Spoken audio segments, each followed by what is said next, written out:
Bonjour à tous et bienvenue dans cette nouvelle vidéo. Alors on est parti pour Retro Games.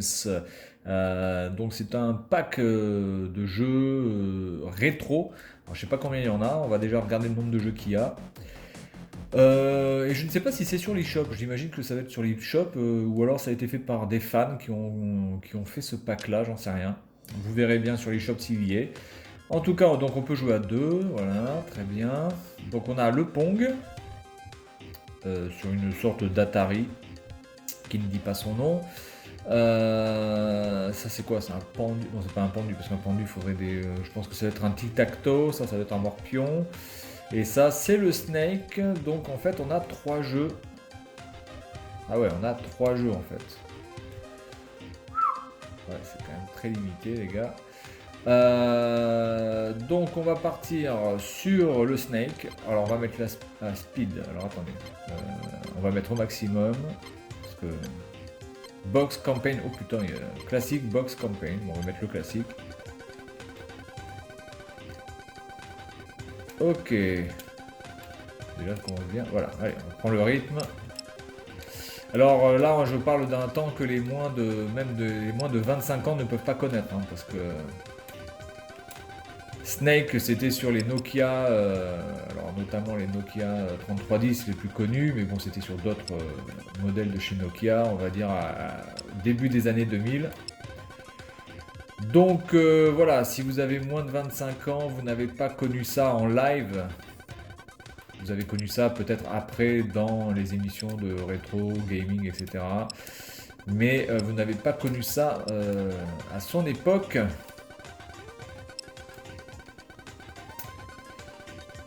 Et ça permettait de passer le temps. Voilà comment on passait le temps. C'était notre smartphone à nous. Ah merde. Je vais peut-être jouer avec la. Peut-être jouer avec la croix directionnelle du coup plutôt que les Joy-Con. Voilà, c'est beaucoup mieux que jouer avec les Joy-Con. Croix directionnelle.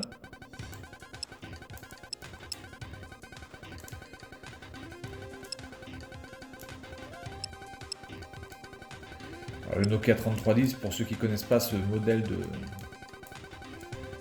téléphone, c'était un téléphone absolument incroyable à l'époque, hein, puisqu'on pouvait changer les coques. C'était la grande mode de pouvoir changer les coques, etc. aussi.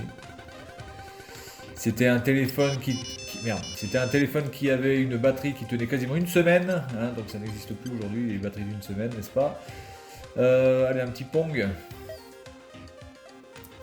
Et puis c'était un téléphone extrêmement robuste, hein. Faut vous dire que moi j'en avais un, je l'ai fait tomber je sais pas combien de fois. Alors l'avantage c'est que comme on le faisait tomber, eh bien du coup il avait des marques, mais comme on pouvait changer la coque, c'était pas un problème, hein. Le seul truc qui pouvait poser à la limite un problème, c'était de rayer l'écran, mais bon, vu la pauvreté de l'écran de toute façon à la base, c'était pas très grave si vous le rayiez, quoi. C'était, voilà, tant qu'on voyait les messages et qu'on voyait le numéro de téléphone, c'était bien le principal. Ah merde, putain, il est fort ce con là. Ah ouais, je gaze. Donc le Nokia 3310, référence ultime à l'époque, hein, c'était le iPhone de l'époque, voilà. Tout le monde voulait avoir son 3310. Alors moi j'avais le 3310, puis après j'ai vite changé pour un autre téléphone qui pour moi avait la classe. C'était le Motorola V50, téléphone à clapet, qui était aussi très populaire à l'époque d'avoir des téléphones à clapet. Putain mais il est bon ce con là. Oh là là, j'arrive pas à avoir le tempo là. Oh la vache. Calculer les angles là. Oh bon, allez, on va quitter parce que là c'est la branlée ultime. Et donc un tic-tac-toe. D'accord.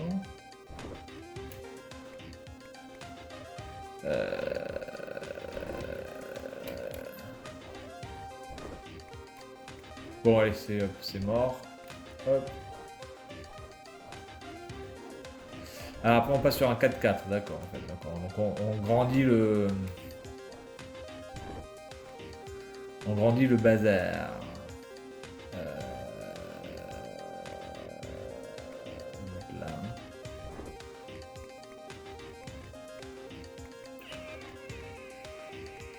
mettre là. Voilà, c'est écrit. Bon, c'est mort aussi. C'est fini.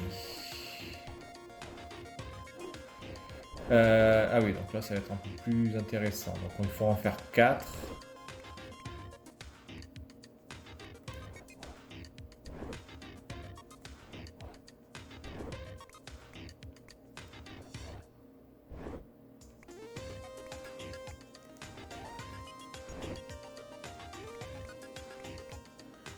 Il faut en faire 4.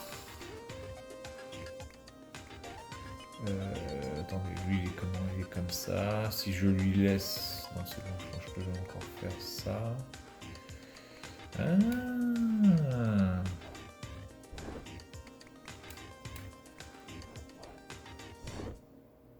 Ah putain, il m'a baisé. Il m'a baisé, ouais. J'aurais dû le mettre en bas, je me suis trompé. Bien, bon, bref, c'est pas grave. Voilà, donc bon, petit pack, voilà, je sais pas combien coûte le jeu, mais honnêtement, si c'est plus de 2 euros, je pense que ça vaut pas le coup, hein, parce que là, franchement, 3 jeux, c'est un petit peu la dèche. À moins qu'il y ait des mises à jour avec de nouveaux jeux, etc. Mais là, je vois pas, s'ils vont rajouter d'autres jeux. Alors, autant je reconnais le Ghetto Blaster, je reconnais les cassettes VHS. Est-ce que ce serait un magnétoscope de première génération, ça? Je reconnais le Polaroid aussi.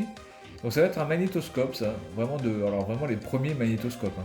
Je pense que ça va être les premiers magnétoscopes. Par contre, pourquoi il y aurait un clavier digital?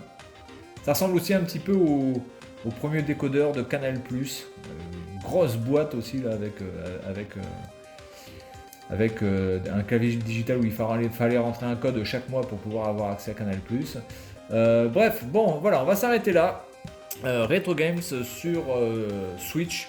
Voilà, bon, c'est vraiment juste pour le fun. Il n'y a vraiment sinon aucun intérêt d'avoir ce type de jeu sur sa Switch, si ce n'est que pour la nostalgie de l'avoir sur sa télé et non pas sur son mobile, parce que là, tout ce qu'on voit, en fait, vous pouvez l'avoir très bien aussi sur téléphone mobile. Voilà, donc c'est tout pour cette vidéo. Et puis moi, je vous dis à la prochaine. Salut à tous.